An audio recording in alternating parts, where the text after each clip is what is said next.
My name is Richard Davidson, and this is a short film about my painting and how it developed over the years. I've always loved painting, but unfortunately I went to a school where after the age of 10 you had to be really quite thick to carry on painting.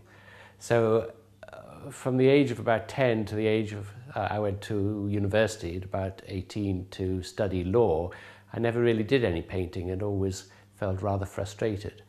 I think I took it up again as a hobby when my mother was first given some oil paints by a friend and started art classes, and I took an example from her and started as a hobby copying some of my favourite paintings from the old masters. That progressed until I started going to evening classes occasionally and doing a little bit more. This is the first oil painting I did, which wasn't really a copy of someone else's work. And I did it when I was about 30. I became very interested in oil painting and felt that that's what I really wanted to do. This is a painting of my wife Alison when we were on holiday together in Florida, heavily influenced, as you can see, by Hockney and that type of Californian painting, which I enjoyed very much. As I became busier as a lawyer, I found that the only time I had for painting was on my annual week that I allowed myself to do a painting holiday. Even evening classes became too difficult to attend on a regular basis. And this is an example of the type of painting I do on such a holiday. This is a painting I painted in the Yorkshire Dales, a fairly conventional landscape painting.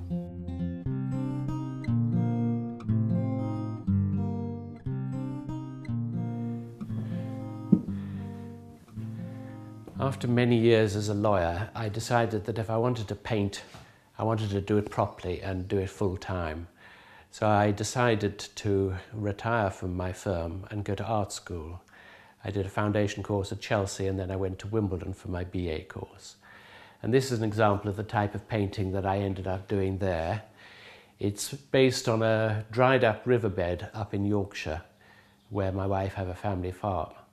And I became very interested in the shapes of the rocks and the little patches of green grass that you'd see growing amongst it. At art school, even if I'd wanted, it was fairly obvious to me that painting traditional landscapes and portraiture wasn't what I was there for. There was a considerable pressure to develop the concept behind one's painting. In fact, of course, painters were rather few. Many installation artists and conceptual artists, but I wanted to paint.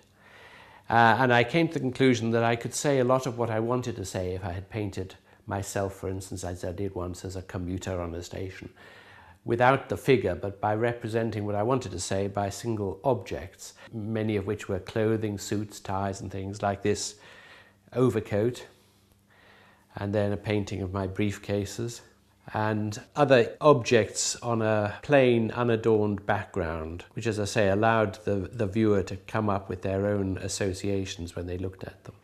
I then moved on to a series of paintings based on the shoes I wore every day whilst I was a lawyer working in London. Sometimes shoes on their own, a single image, and sometimes repeated shoes, sometimes involving the idea of shoes on an escalator going up and down on the tube. And this is an example of one of those paintings. So I then contrasted this painting with paintings I did of the shoes I wore every day to art school, Reebok trainers, black Reeboks. And I did a series of paintings and drawings based on those. Another series of paintings I've done is based on trees, again following the pattern of using usually an isolated single tree against a plain background.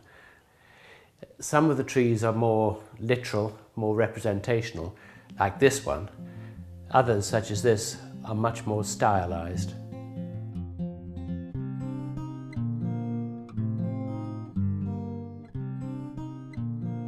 About this time, the figure reappears in my painting, usually figures, again, connected with my past life to some extent, often giving a sense of isolation that you can find even in a crowded city such as London. Some of the work I'm currently involved with is based on the clothing of Buddhist monks, which I looked carefully at when we were on holiday recently in Laos and Cambodia. I've always enjoyed painting clothing, the folds, the way the light reflects on the creases of clothing.